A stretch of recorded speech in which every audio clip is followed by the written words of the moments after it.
Welcome to the video for lecture number 4, Hormones and Their Actions. In this video, obviously, we'll be talking about the hormones, but more generally than we have so far. We'll look at their chemical makeup, how they are synthesized, and then, in general, how they act on their target cells. This lecture will cover the pages 633 to 641 in your textbook, and here is an outline of that section. The main topic, of course, hormones and their actions, and then most of the subheadings are listed there, A through F. I am skipping one.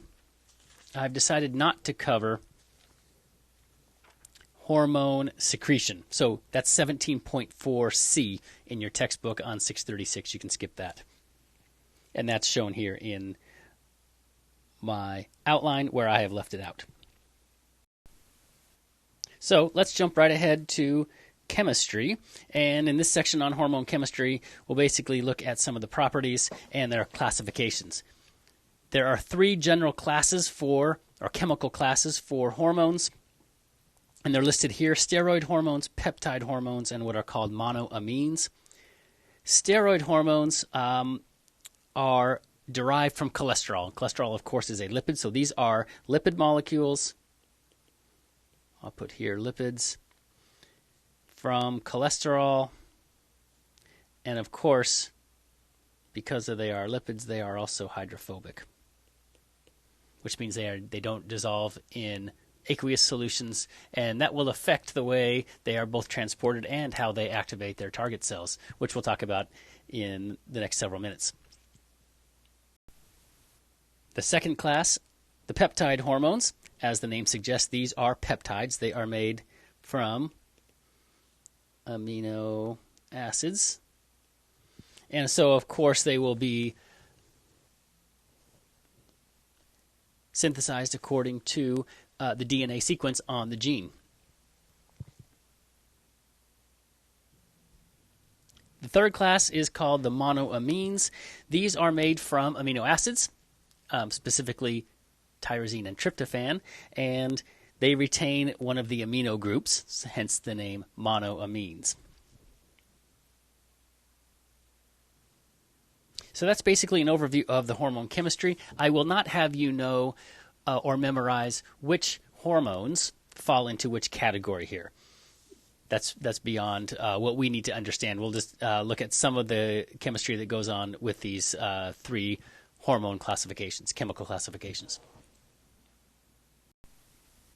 We'll now jump ahead and look at the next couple slides. Here we show the classes of hormones. Steroids are, again, lipids derived from cholesterol. 2 examples here, testosterone and estradiol. You can see that they have the classic shape that is true of all steroids, and that is they have these 4 ring structures that are all attached to each other.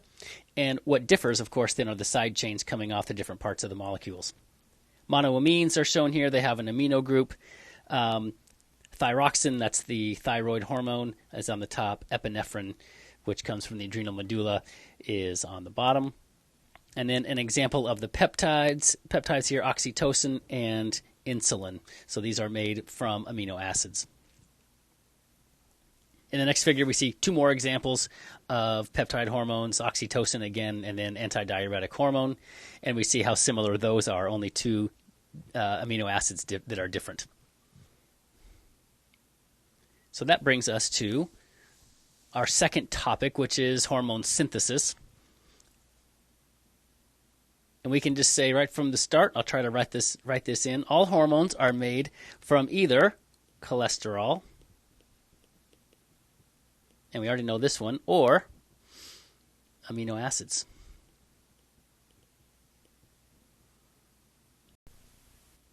You can see down at the bottom of this slide we have numbers 1, 2, and 3, again for the 3 chemical classes. So let's take a look at each one of those to see an example of how they are synthesized. First, steroid synthesis, again, always derived from cholesterol. We can see progesterone is 1 enzymatic step away from cholesterol, and then from that we will derive testosterone, cortisol, and aldosterone, again, all steroid hormones, and then 1 more enzymatic step from testosterone, and we can get estradiol, which is one of the estrogens. Again, we see here that all of these retain this 4-ring structure, and then the only difference being the side chains on each molecule. Let's jump ahead now to the next chemical class, which are peptides. And here's an example of the formation of insulin. Remember, these are made of amino acids, so these are actual proteins. Sometimes they're very short, so we just call them peptides. But because they are made of amino acids, and these are essentially proteins, their synthesis begins in the nucleus. And so we remember this process where we go from DNA, and then from that we make an mRNA that is analogous to the gene, and then it exits the nucleus, and we then get a peptide that is formed in the cytoplasm on ribosomes, right? And so insulin here is a peptide. The first insulin that the direct result of translation, of course, is what is called proinsulin. So this is not the mature molecule that is eventually secreted from the beta cell.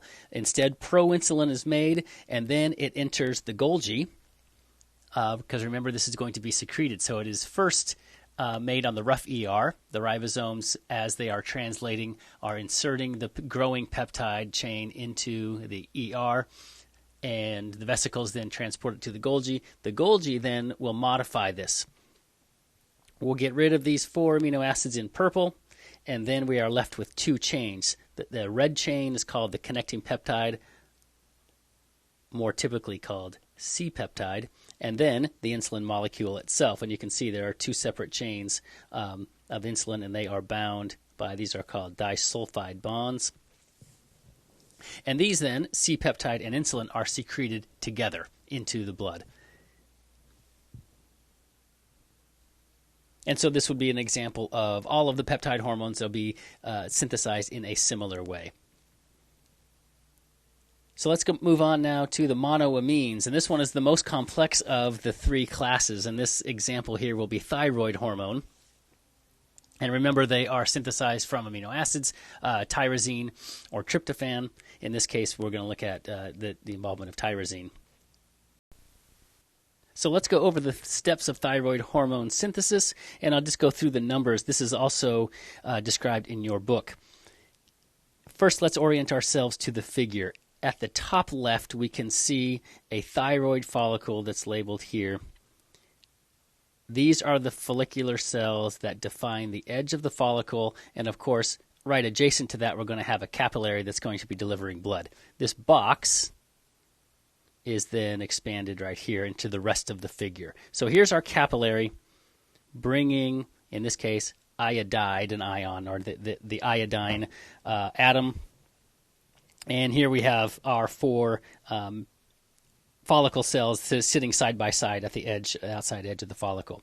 Iodine is transported across the cell and basically secreted into the follicle.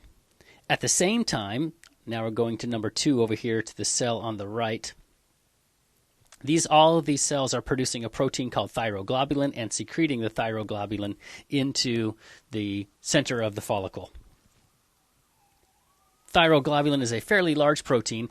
It has lots of tyrosines. In fact, each one has 123 tyrosines in the protein. And as we'll see, this will be the precursor for thyroid hormone. If we go to number 3, we can see the iodine is put onto the thyroglobulin by an enzyme sitting here near the cell surface. It attaches the iodine to the side chain of a tyrosine.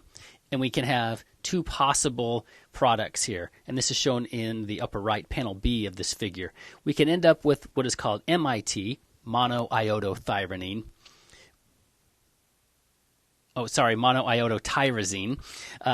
which only has a single iodine sitting on the side chain. Let me explain this a little more too. The red globs up here, these spheres, those are the individual amino acids, and then they're showing this particular one as a tyrosine with its side chain coming down this way. So this is the side chain for a single tyrosine amino acid. This one happens to have a single iodine on it, and so it's called monoiodotyrosine.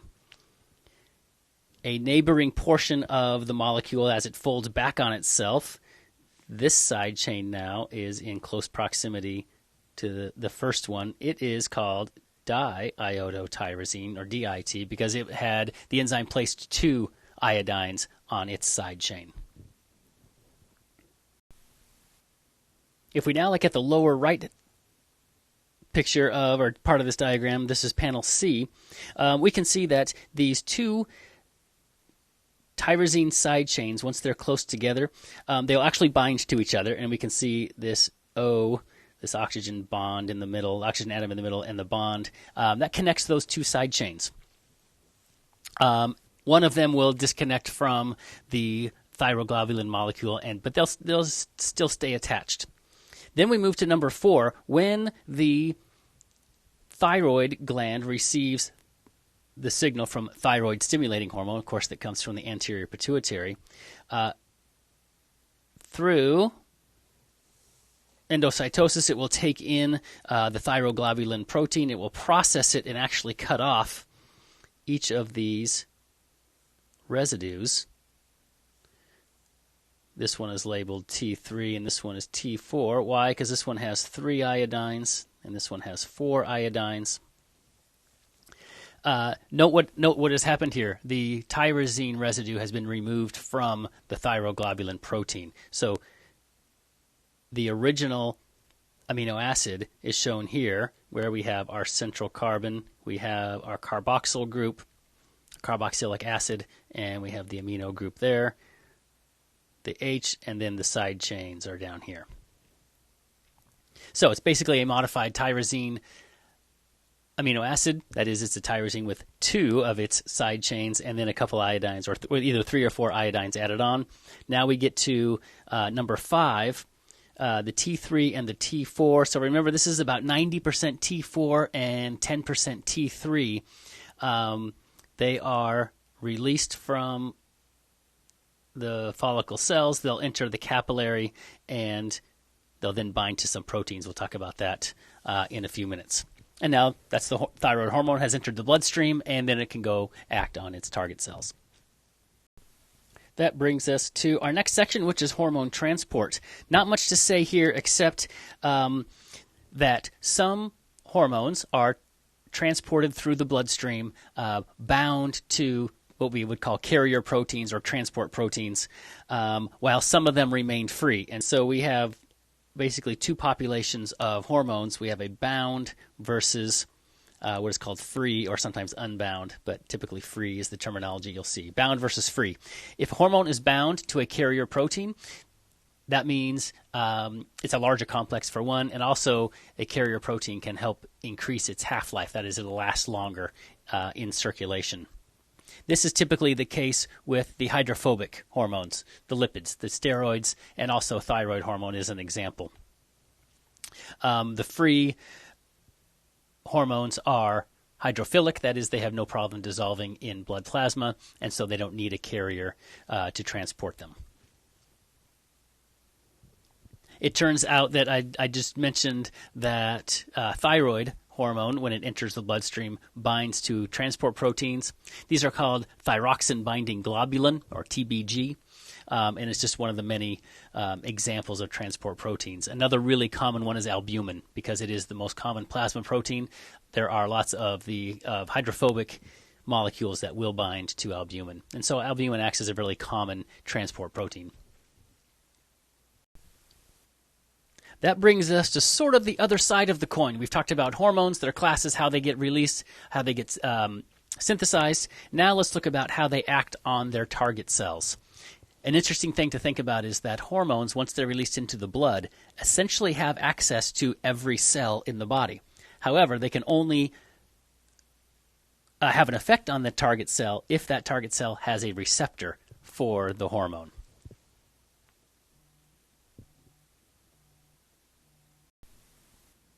There are essentially 2 classes of hormones or groups that are grouped by how the hormones will interact with their target cells. And those two groups are shown here, the steroids and thyroid hormones, and peptides and catecholamines. And this is based on the physical properties of the hormones themselves, and specifically whether they're hydrophobic or hydrophilic. So let's take a look at both of those. We'll use this figure, which is figure 17.18 in your textbook, to show how the two different classes of hormones will activate their target cells by different mechanisms. So we have hydrophilic and hydrophobic hormones are two general classes.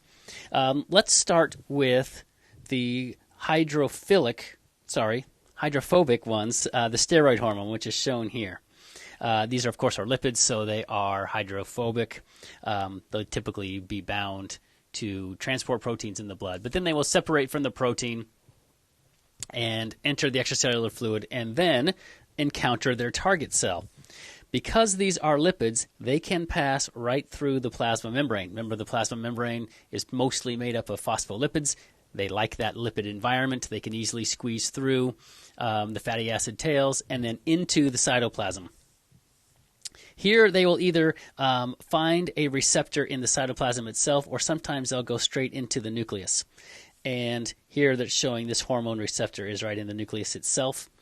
It will bind to the receptor and then find a specific spot on the DNA, on the correct gene, and then they will affect gene transcription. Okay? So in this case, then, we see the rest of the processes of making the protein. Through transcription, we will make mRNA, and then through translation, we will affect protein synthesis. And so now we've affected the physiology of that target cell. On the other hand, if we look at the other class, here's a peptide hormone. These are the hydrophilic hormones. They are dissolved in water. They have no problem dissolving in our blood plasma. However, because of that, they cannot get into the cell. They cannot cross the membrane. Instead, they must activate a receptor that is one of the integral membrane proteins. And so that receptor is shown right here in the orange. There's your hormone receptor. And then typically what it does, it activates an enzyme that's located right next door, still in the membrane, and then something happens inside the cell where a signal gets processed. In this case, we have a second messenger that gets formed. We activate a set of enzymes, and then again, we end up then ultimately affecting the physiology of the cell.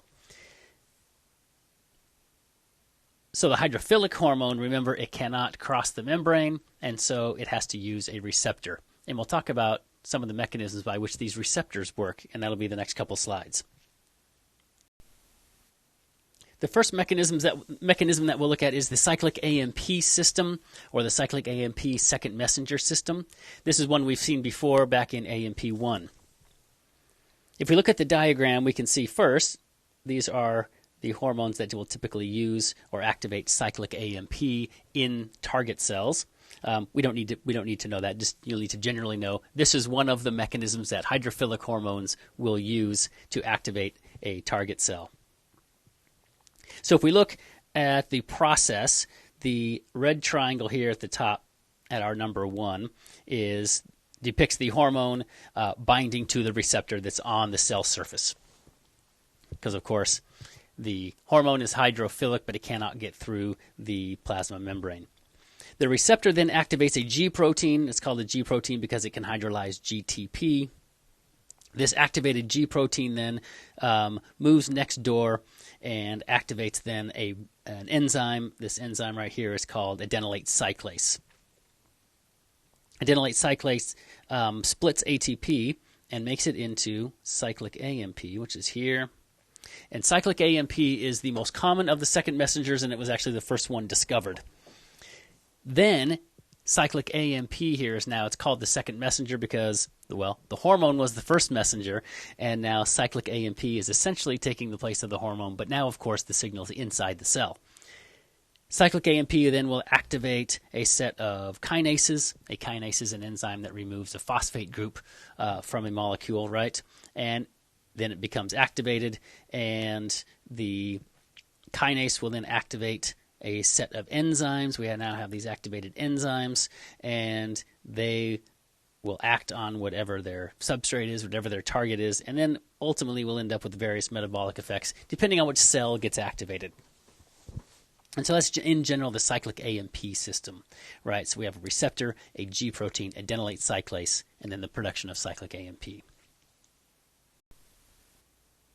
The second messenger system we'll look at, some people might say this is the second and the third, but it starts with a common beginning, and so we'll just treat it as one. I call this the DAG and IP3 second messenger system. We can see at the bottom left the hormones that typically will use these pathways. And again, we don't need to know this, but this would just be an example for another fairly common second messenger system that is used by hydrophilic hormones. So again, we can go through the sequence. If we look at the top left here, again, is the hormone binding to the receptor. We activate a G protein, and that then activates this enzyme. So far, very similar process to cyclic AMP system. But this time the enzyme is different. It's called a phospholipase. Remember now, an enzyme that ends in ASE is usually something that acts on another molecule. So this phospholipase is an enzyme that acts on phospholipids. And we are depicting here a phospholipid sitting in the membrane. This one happens to be phosphatidyl inositol. That's the name of the phospholipid. The enzyme breaks this apart. It takes off, it removes the head group, and what we are left with is a molecule called DAG, diacylglycerol, and an IP3, inositol triphosphate. The DAG molecule will activate a protein kinase, which is shown here, and then it will activate certain enzymes, and you have what's shown here, this enzyme activation, and you have then your downstream effects, metabolic effects, which is shown in the yellow box. Could be smooth muscle contraction or protein synthesis, turning on specific genes, etc. The IP3 pathway, if we go a little bit to the left here, IP3 typically has the effect of increasing the calcium concentration inside the cell, and it does that by releasing calcium from the endoplasmic reticulum. And so calcium is also a fairly common activator of various activities in the cell, including something like muscle contraction, activating protein synthesis, things that might be in that yellow box. And again, this will depend on the cell type. That brings us to the last three sections of or subsections in this section: enzyme amplification, target cell sensitivity, and hormone interactions. I don't have a slide for hormone interactions, so I'm just going to jump ahead and talk about those right now, and then go back and get amplification and target cell sensitivity. Hormones can interact with each other in the way they act on target cells. Sometimes these can be synergistic. That is when the presence of two hormones will enhance the activity of each other. The second word here, permissive, means that, again, two hormones acting together, but the actions of the first one are necessary and then permit a response to the second hormone. For example, first hormone may activate the production of a specific receptor, let's say for the enzyme progesterone, which is the example given in your book. And so once the cell then makes progesterone receptors, it can then respond to the hormone progesterone. And the last one is antagonistic effects. These would be the opposite effects of the two hormones. The classic example here is insulin and glucagon from the pancreas, right? So insulin will decrease blood glucose, whereas glucagon will increase blood glucose. So let's jump back up now to enzyme amplification. And to demonstrate this, we'll take a look at this figure, which is 17.21 in your book. The point here is that hormones typically exist in the bloodstream in very small quantities. Their concentrations are very low, usually in the nanogram or picogram, nanomolar or picomolar concentrations, and even such small concentrations that they're really quite difficult to measure unless you have some pretty advanced technology. So over the course last 20, 30, 40 years, we've gotten pretty good at measuring these, but with some of the very primitive methods, it would have been really hard to isolate these really small levels of hormone.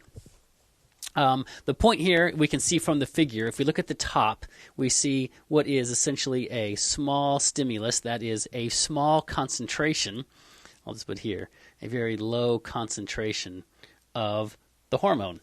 Again, picomolar, nanomolar quantities. But when it binds to a receptor, and this is particularly true with hydrophilic receptors or hydrophilic hormones, right, and the second messenger systems, if you activate a membrane-bound receptor, well, that might produce hundreds or thousands of molecules of cyclic AMP and activate even hundreds or thousands of molecules of protein kinase, which then can have a great effect on activating the cells in the enzymes inside the cell and create a very strong response because the signal gets amplified at each point along the way. And then, of course, what you get is potentially a great effect. So even very small concentrations of a hormone can then, of course, produce large effects inside the cell. And it's because of this cascading effect here and the second messenger system. The last concept I'll mention on this video is this notion of target cell sensitivity. And if we see the note on the left here, target cell sensitivity can be adjusted by changing the number of receptors. So it seems to make sense if the cell had lots of receptors, it would then produce a very strong response.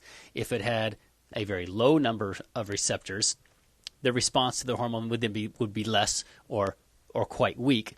And I guess if you go to the extreme, you can think, well, if there are no receptors at all, well, then the cell can't respond at all, right?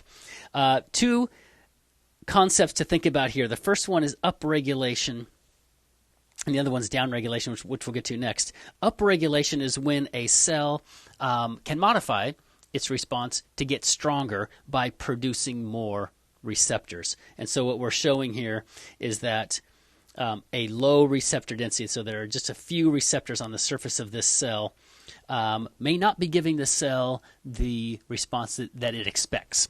And so what it will do is it will start making more receptors. These are typically proteins, and so it'll activate some genes. These receptors will be inserted into the membrane, and now you can get a large internal response. So that's upregulation.